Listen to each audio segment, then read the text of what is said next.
Good morning and welcome to Let's Have the Conversation. Today's recording is between myself and King.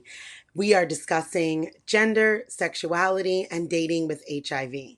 There are a couple of hiccups there. This is my first recording and I'm not the best editor, so just forgive me for those mistakes, but I do hope that you enjoy what we are doing here and what we are trying to create and having conversations that will shift us as a society.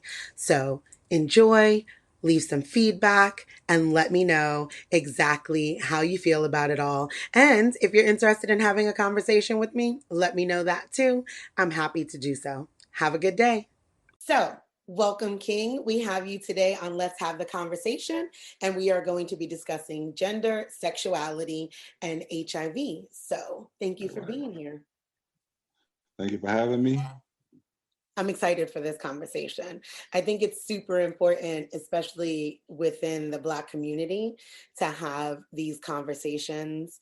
Um, I think, and I love your platform, like on Facebook, and your transparency of how you date, how you move, familial issues, parenting. Like, I've followed you for years, and your evolution is absolutely amazing. So, honestly, thank you. You're my first guest, and I really couldn't imagine having anybody else as my first. So I'm super excited.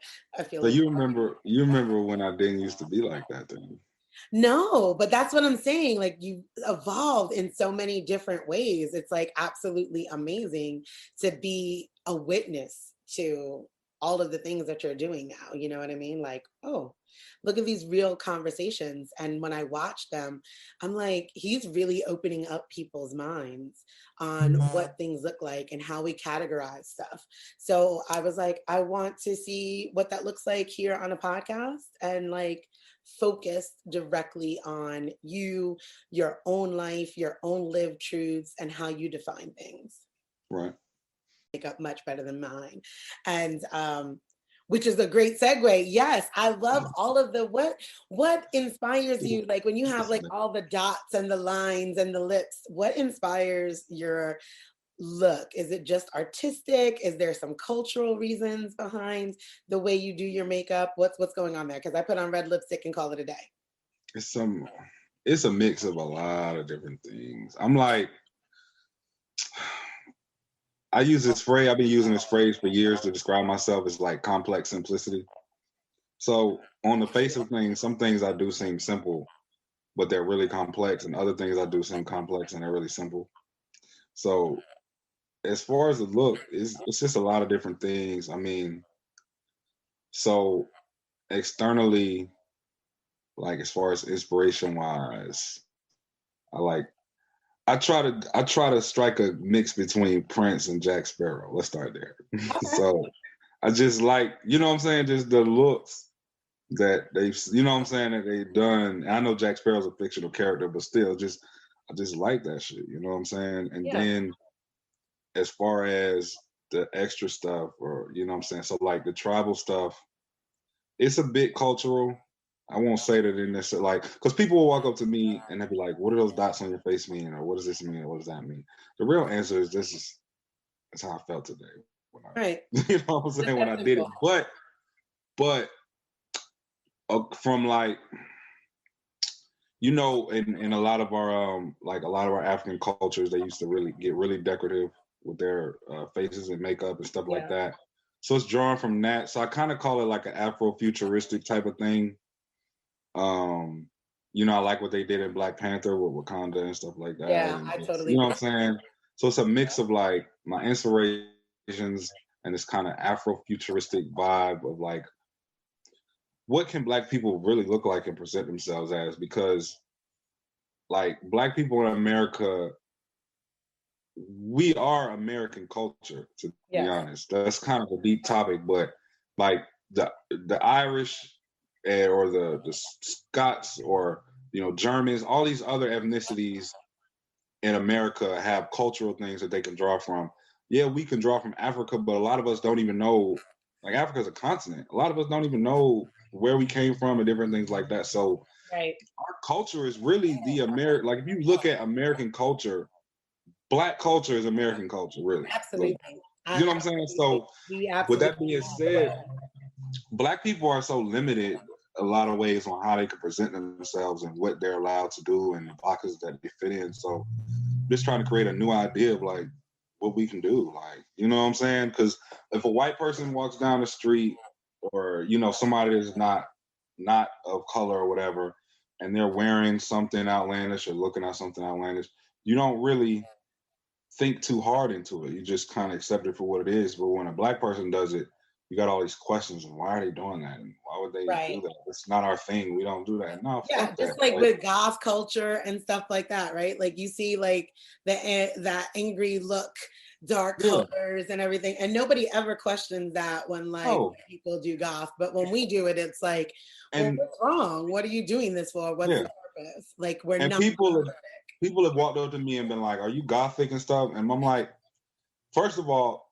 I don't even know what gothic is. Like, I know when I'm seeing something that I guess is like makeup and gothic, but I don't know. I don't know what that culture is or what that lifestyle is. I have no idea. So I can't be something that I don't even know what it is. right. So, but people, I understand that people have the need to uh, try to define something based on what they already know. So they can't Right. figure out what I'm doing. They're like, "Are you gothic? Are you this? Are you that?" No, I'm just me. I'm just being expressive. So I'm really in a phase where I'm kind of experimenting a lot. I like the idea of what I could do with makeup or drawing on my face. So I just started doing the bedazzling. I bedazzle my face and stuff like Nice. because I just want to see the different things that I could do, and I like the reactions. You know what I'm saying? People Yeah. see it and they're like, "Amazing! Like you should Well, try that's it." a great segue also into like how did this actually come about? Like the idea, like you said, is this is just me being me and how our brains totally compartmentalize, right? And like you were having a discussion the other day on your Facebook in regard to like dating trans women and what label is that? And it was a great conversation to go through like, well, what would you call me, right? Because some people um well, all people really need to like compartmentalize and box things in. It's like how the brain works, it sorts. So you dating trans women, I saw a few people say, oh, well, I think you'd be bi or you're gay if they haven't fully transitioned. But I think your point was really important that genitals don't make somebody a gender. So I think that there's like this really interesting space in between with you living so boldly and out loud being yourself. And I want to know like what caused that? Like what was the inspiration to say, you know what, I don't want to be this person anymore and I want to drop, in your own words, the representative and live so true? I felt like I was alone, lonely. Um, what happens is, speaking about that representative, your representative serves you really well in your early years. You know what I'm saying? Because you really haven't figured yourself out yet. Like a 20-year-old doesn't really know themselves like that. You know what I mean? Or 25-year-old. So when you don't know yourself, your representative does a decent job at getting the attention you want or getting the people you want in your life or doing things like that. But what happens is, as you really start to develop a real sense of self, you figure out that it's further and further away from your representative. And then you realize your representative is not getting what it is that you want. You're getting the total opposite. So for me, I've always thought of myself as like this really interesting, animated person, cool guy, Mhm. fun to be around, you know what I'm saying, interesting personality, all those things I think about myself. But for years I wasn't putting all of myself out there. So people used to receive me a lot of times as like intimidating or nonchalant or mysterious or standoffish. And sometimes I'd be okay with that until it didn't serve me well, where it's like, okay, I might be in around a group of people and um, in my mind, I'm like want to be involved with the fun or different things like that. But people didn't look at me as that guy. You know what I'm saying? So I just started that's a simple example, but it's like then also you got the emotional aspect of the fact that when you're not really being your full self all the time, you could start to question like, do people really even fuck with me? Like, I started questioning myself. You know what I'm saying? Like, it's like shit. If you knew, if I showed you this side of me, would you still love me? Would you still fuck with me? Et cetera, et cetera, et cetera. So I like I that. just got further and further away from all the people in my life until I was just so alone, and I was like, why do I feel like this? And it was because I've only really been showing people half of me, and that's who they've been getting to know. And I didn't feel like that was really me anymore. You know what I'm saying? So to me, the first step, like the makeup and all that kind of stuff, is fun, but it's also a way to it's also a way to externalize my personality and kind of recalibrate how people receive me, because it's like now all the energy that I used to wonder why I didn't get from people, I get it. But you can look at me and clearly see like this guy walks up and his damn face is bedazzled. Right. Clearly, you're probably a cool guy. You're probably a fun guy. You're probably, you know what I'm saying? Rather than I walk up and I'm mean mugging and shit like, yo, what's up? You know what I'm saying? It's just, so it's And that like, comes from some other external things, right? Like being a Black man in America anyway. So this right, idea is like, this stoic, even if you're just who you are, right. you kind of already look intimidating with the perpetuations of what Black men are in this world. So I would Tattoos on my that. face, dreads, wearing all black all the time. Oh Right, my God. and like you have the locks in your hair. So again, with that compartmentalizing and how the brain sorts, I'm sure that that makeup kind of opens up the world in a different way and gives you a different freedom that I think that many Black men don't have the benefit of. So I find that really interesting, like that idea that that makeup kind of gives you a freedom, right? Like it opens up this space for people to have a different level of conversation, for people to reach you in a different sort of way, or feel Right. more comfortable and less intimidated. So how do you That's feel about that? about being about people being more comfortable and less intimidated. Mm-hmm. So when I got shot, I got shot last year. What year is this? I got shot the 2021, year. COVID I year, don't know. it just didn't even. 2020 just throws everything off. Right? I can't remember what was last year and what wasn't. Okay, so Not a year. last year I got shot. Right, and what happened was it was an altercation over a parking spot, but I'm like 98% sure that I got shot because they were intimidated by me. Right. But I hadn't made any threats. I hadn't yelled. I hadn't cussed anybody out or whatever. I just moved in a way to where I guess they assumed that I was gonna do something or whatnot. But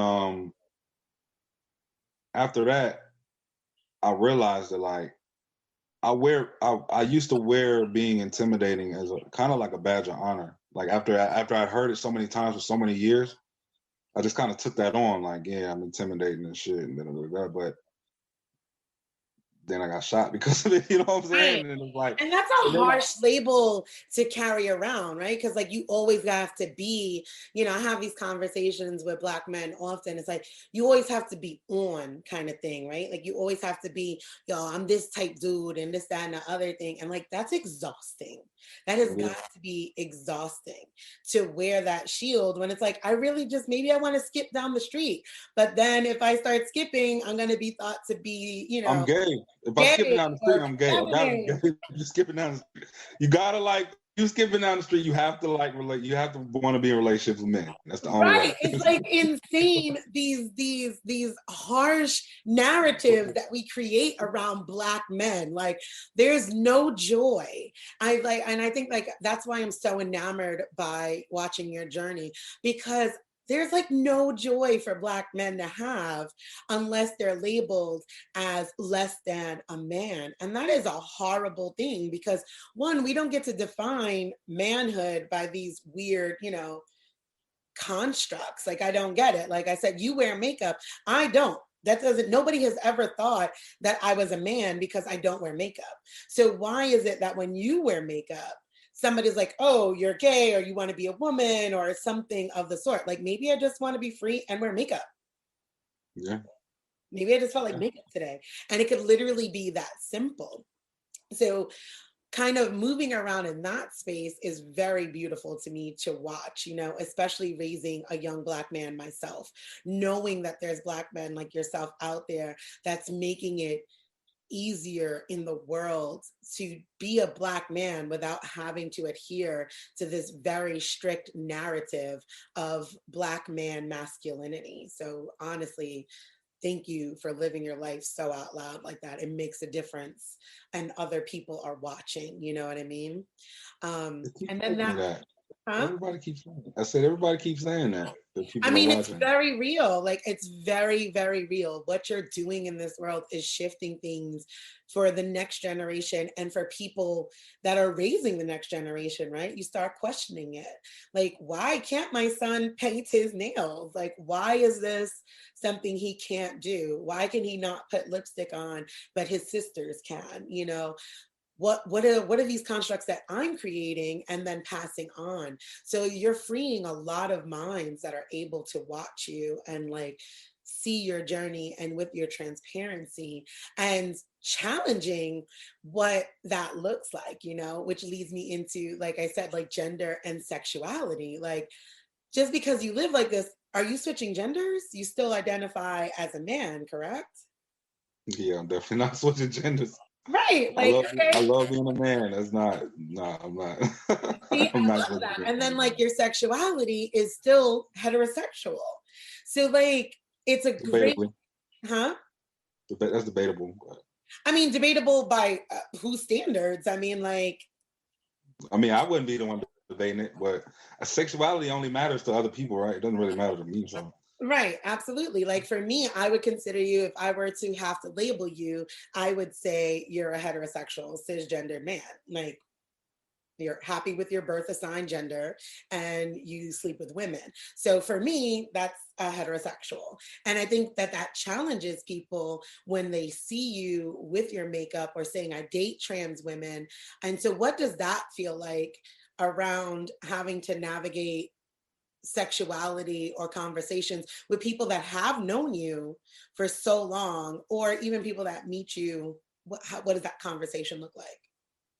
and look, it's a spectrum of conversations because you're right. It's multiple things happening. Like if it was only the makeup, but I didn't date trans women, that's one thing, right?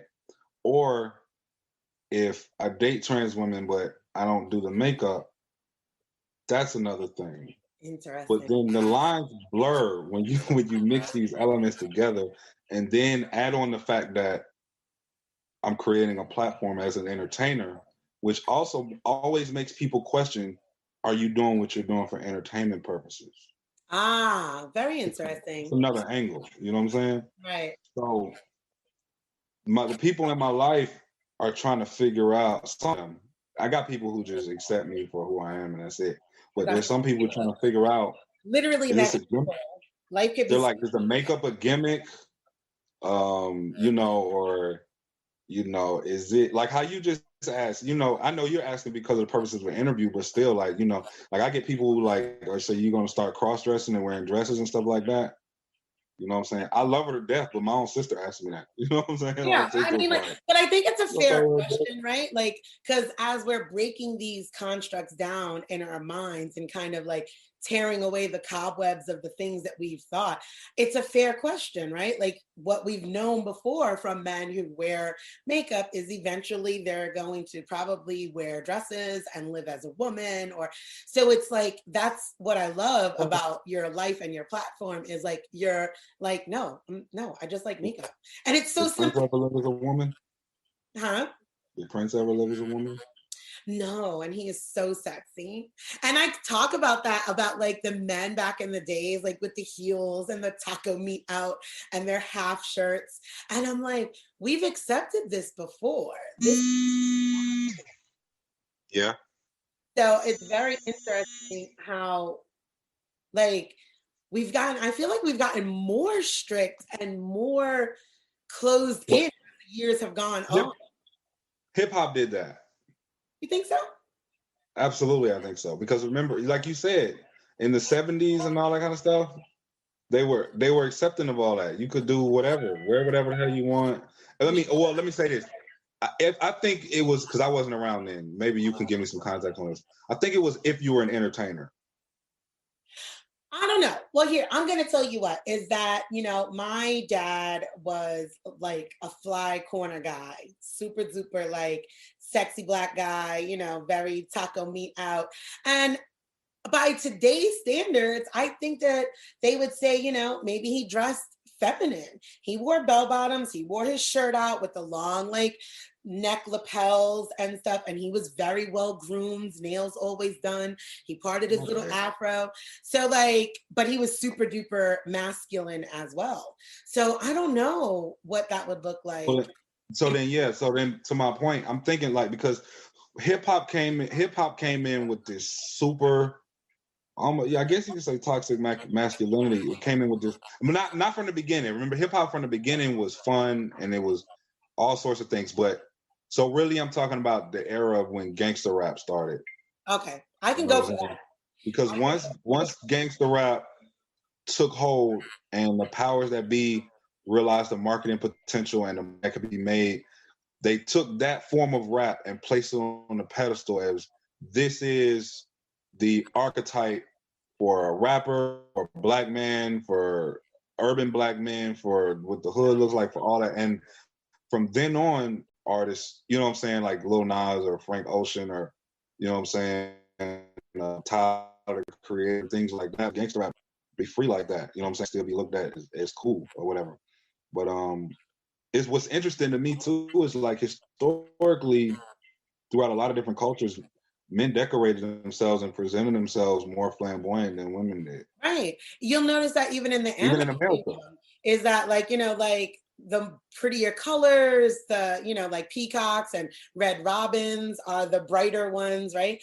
They adorn themselves, I apologize, for the attraction of a mate. So like I don't understand. Like I can go for that. That's we totally got off of any of the topic that I was thinking about when you went into hip hop. But yeah, I could totally say that I can agree that gangster rap definitely shaped a generation of what young black men should look like and how they should act as well, right? There wasn't a lot of freedom.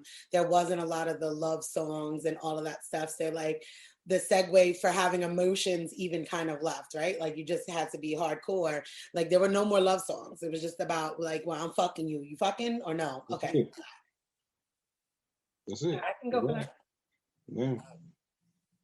I can So for me, it's just about being the change that I want to see in the world, right? Like if I do my job correctly, based on what I've chosen to do for myself, 5 or 10 years from now, black guys won't be afraid to be more expressive. They won't. Or to open about their sexuality or all these different things. I'm willing to put myself on the cross and crucify myself for the sake of all the other ones that'll come after me. Because somebody's got to be the first and be like, look, like enough is that's what enough. leaders do. You know what I'm right? saying? You can only lead from the front. You can't lead from the back. You know what I mean? So like, yeah, you have to absolutely be that change. And I did want to get to some of like the actual questions. I don't take up all of your time, but I wanted to discuss what does dating look like? You've been really honest with your HIV status.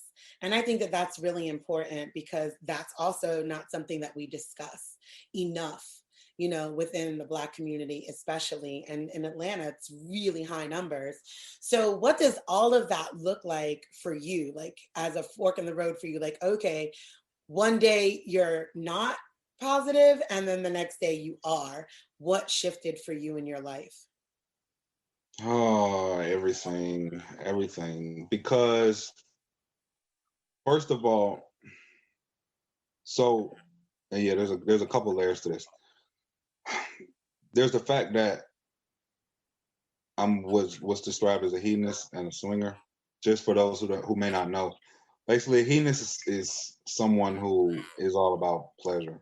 Um, and then the swinger lifestyle is all about the freedom of sex and switching partners and multiple partners and things like that. The idea that you can separate sex from romance or from commitment and ignore it as a, you know what I'm saying, as not only a pleasurable activity, but um It's to more be able to kind of to be able to be, it's really a little bit more natural. I mean, not to go into a tangent, but monogamy is really not natural for human nature. I fully agree with that. I Um, think that monogamy is definitely a man-made construct. right. I think that if people want to be monogamous, they should definitely do so. But I don't think that that should be the standard of relationships, because I really believe that non-monogamy is more natural than monogamy. So I, Right. So with all that being said, um, so there's the fact that now, due to disclosure, so disclosure basically means that, you know, I got to tell people that I got HIV. Like it's a law, you know what I'm saying, in most places. But so due to that, and then also the fact that not only did I used to live the lifestyle I was living, but well, you know, not only do I have the lifestyle I was living, but I was really reckless for a long time, right, not safe and things like that. So that's another recalibration within myself to recognize that, okay, you've been engaging in a lot of unsafe behaviors for a long time, and obviously you can't continue to do that. You know what I'm saying? So there's a recalibration of my own energy, as well as the fact of now trying to navigate dating. I'll say this: it hasn't been that long that I've been attempting to navigate this dating world. Like, it hasn't been 10 years, so I can't tell you a lot of insight, but I will say this: it's a lot more complicated, and imagine. it's also um what's the word I'm looking for? Um it's more emotional. What I mean when I say that is, I used to just be able to do things without really considering the next step and the next step and the next step. Even, like, for example, even if I was being safe, right?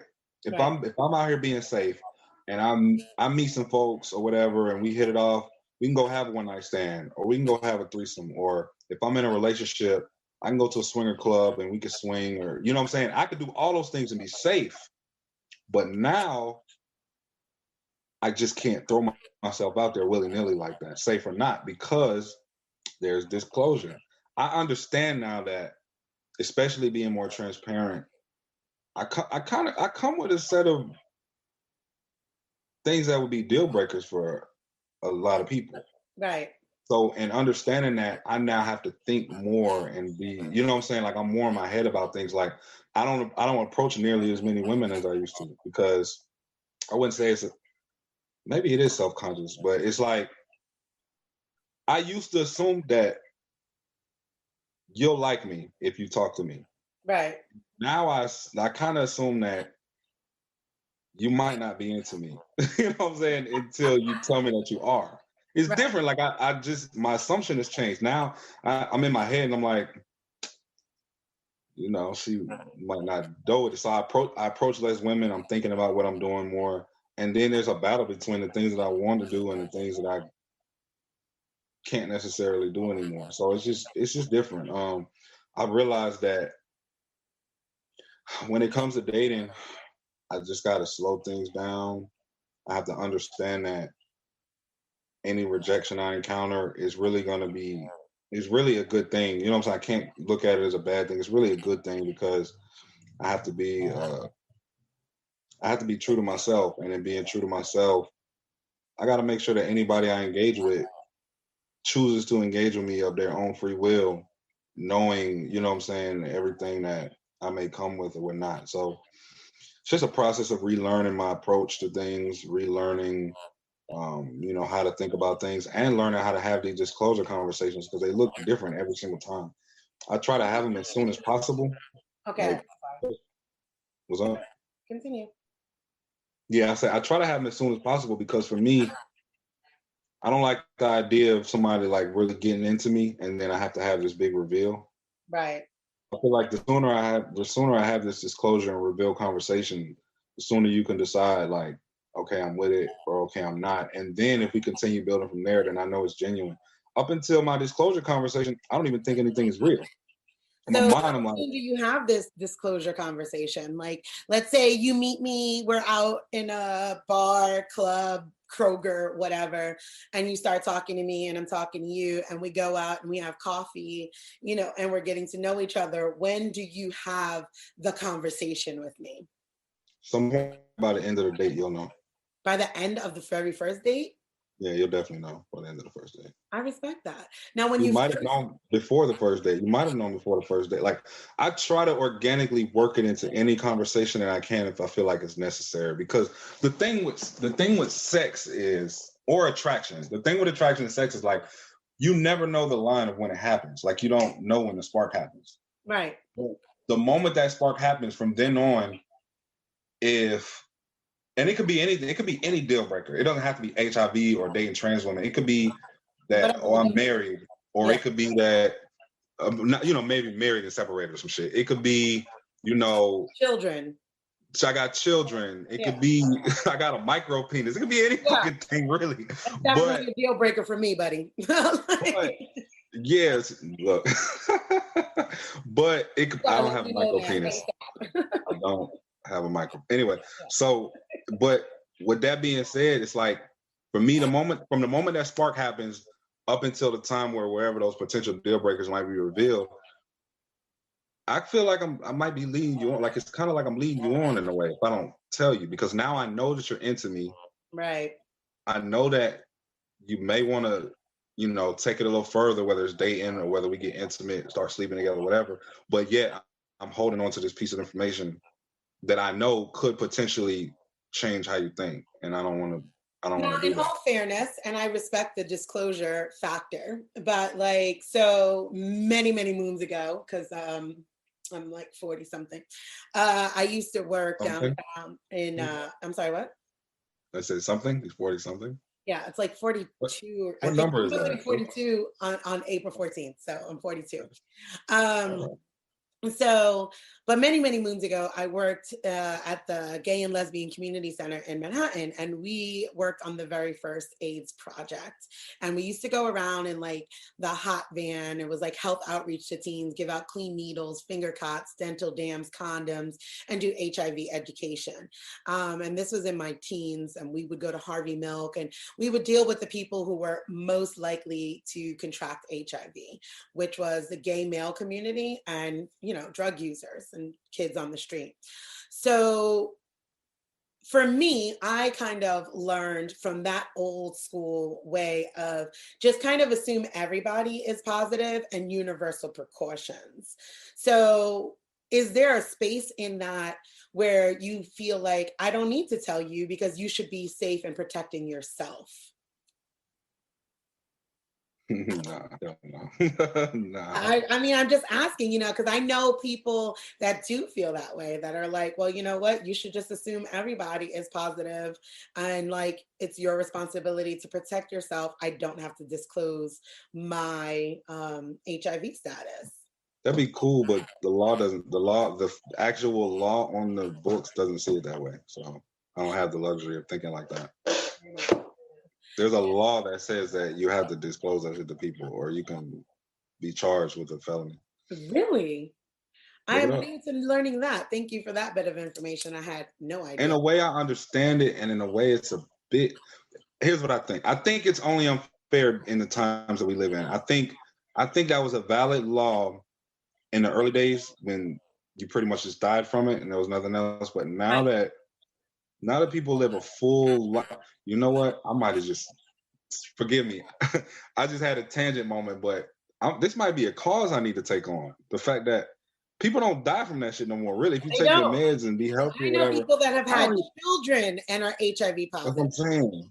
Like So with now, all to the me, the prep, law is a with bit all the unfair. cocktails, with all of the advanced technologies at this point, people just, you can live a full life. Like for me, HIV is like any other STI at this point of technology, right? It's like 1 in 3 people Exactly. have herpes. Like you should just assume you've been exposed to somebody or slept with somebody who has herpes. I assume I have slept with somebody in my life who was positive at one point in time. I do take my own tests, and my husband does as well. Like before we were married. and we're both negative, but like you kind of, for me, like I said, well, coming from that old school way, I just kind of assume anybody I come in contact with could be HIV positive. And then that's my responsibility to protect myself or ask the question. I'll give you one exception. If I was gonna like spend money with an escort or a prostitute or something like that, nah, like I'm not. I would, you know what I'm saying? In that instance, it being sex as a commodity and that type of thing in exchange for money.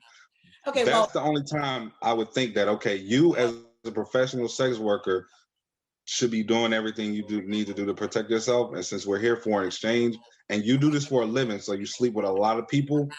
So the same way you said, you kind of assume or whatever. In that instance, I wouldn't feel the need to disclose. okay. So If I now did, in that if I did, instance, when you're it's the talking only about a sex exception I can worker, think of. would you have sex unprotected without them knowing? What? No. Okay.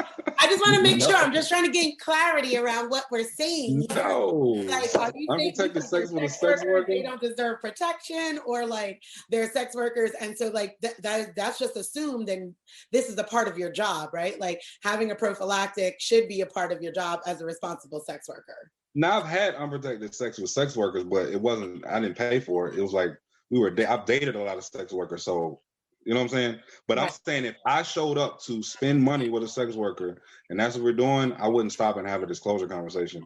I'd put a rubber on, catch my nut, and keep pushing. Absolutely heard. I'm not entirely sure how I feel about that one yet, so I'm gonna sit with that for a second. But I mean, I could dig it because it's a I part just of that. feel like you can't. I just feel like if if your profession is sex, that assumption that you said about assume that everybody's have it and protect yourself, or whatever, you have to have that. If you don't have that, like you're in the wrong profession. Yeah, no, I mean, I dig that. Yeah, and you know what? I guess I could agree on that level because you totally should. It's a part of your profession. You Part of know, your this is a profession. job like any other job, and you come to your work with the tools prepared to do the job properly. So, You can't possibly think that you're sleeping around with all these random men and none of them have, like you said, an STI or HIV or whatever. It's different when you live in your regular life. A average woman, even if she's promiscuous, you know what I'm saying? It's not the same as a sex worker. Like a sex worker, you could be talking about dozens of people a day. It's different. Like, right. you know what I'm saying? It's Yeah, still different. I could dig it. Now, when you first became positive, did you have to like call previous partners and let them know for their own safety to like, hey, this is what I just found out and we've been intimate in the past XYZ? Or did you skip that disclosure time? Well, so I got it the same year that I found out, which was last year. So I didn't bother to call anybody from before that time. Okay. And I was in a relationship at the time, so I told her. But everybody else who I've been sleeping with had been like one night stands and shit. You know what I'm saying? Things like I used to really be like real reckless. You know what I'm saying? Real. You know what I'm saying? Right. So and plus I was, you know what I'm saying? Unfortunately, you know what I'm saying? It's not a good thing, but like I was cheating a lot and different things like that. So these people weren't they weren't girls that I, you know what I'm saying, really even knew like that for real, for real. Right. So when they asked me, because they asked you at the clinic, they say, give us anybody who you feel like could have been exposed or whatever. I couldn't even come up with a name. I was like, well, I know a few people, but I don't even know their names. I don't know their numbers. Right. Like it was really a transformative moment for me because I was like, damn, bro, what the fuck you been doing? Like, you can't even, you know what I'm saying? Like, you can't even help these people out because you don't even know how to reach them and shit. It was just like, it was profound to me, That's and absolutely wild. really changed the way I think about things. You know what I'm Yeah. saying? No, I mean, like, that's a real sobering moment. Like, wow, I could have, placed these other people in this situation and I can't even reach them. So I could see how that is profound and sobering. You know, they want to be able to reach out to the person you got it from or whatever, and I had to tell them, I don't know. Wow. I don't know. How did it affect your relationship at the time when you told your partner that you were positive? It blew it up. It blew it up out of the water. It's never the same. I mean, we broke up shortly after that, but No, you know what? I'm rearranging history right now. I had broke up with I had broke up with her. If you ask her, she won't say that. I think she'll say she broke up with me. I don't know, Right. but we broke up Everybody probably has a 2 weeks story. before I found out. Everybody's got a different version of the breakup story, right? Absolutely. So Absolutely. I we broke up 2 weeks before I found out for other reasons, but we were still living together. Okay. And then I found out, and of course you got the usual shock and surprise, and then anger, you know what I'm saying, and then acceptance, the normal path or whatever. But what happened, what it did was it really guaranteed that we wouldn't reconcile. Because like we had broken up and got back together before. Right. But when that happened right after we broke up, it was like